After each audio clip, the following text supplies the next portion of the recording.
வயசு என்ன ஒரு 70 இருக்குமா? 70 மேல இருக்குமா? 75 இருக்கும். வீடு எங்க உங்களுக்கு? எங்க சரி, எங்க தூங்குறீங்கம்மா? அப்படியே கடையில தான் படுத்துட்டு உங்களுக்கு 100 ரூபா கொடுத்தா போதுமா? புரியா?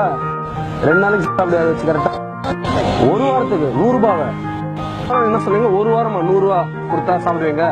அப்ப நான் என்ன சொல்றேன், ஒரு வாரம் 100 ரூபா, 2வது வாரம் 200 ரூபா, 3வது வாரம் சரி பாட்டி, நீ எனக்காக ஒண்ணு பண்றியா? ஒரு மாசம் தயவு செய்து கையை நின்றாத. நீ நிம்மதியா போய் ரெஸ்ட் எடு, சரியா? அதே போல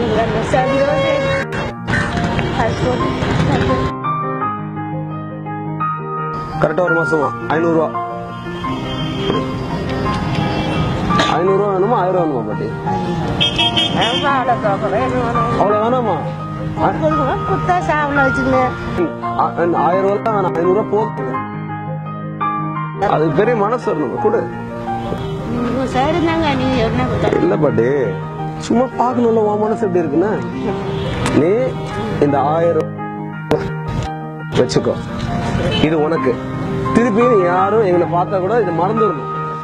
இது பையனா ஒரு அம்மா எல்லாரும், நான் மட்டும் இல்ல, என் பின்னாடி இருக்கிறவங்க, என்ன நேசிக்கிறவங்க, நம்ம பண்ணுவோம் நம்புறவங்க எல்லாருமே அவங்க சார்பா, சரியா? அண்ட் இது எங்க அம்மாக்கு நாங்க பிச்சையெல்லாம் தரல, ஏதோ ரோட்ல இருக்காங்கன்னு தரல.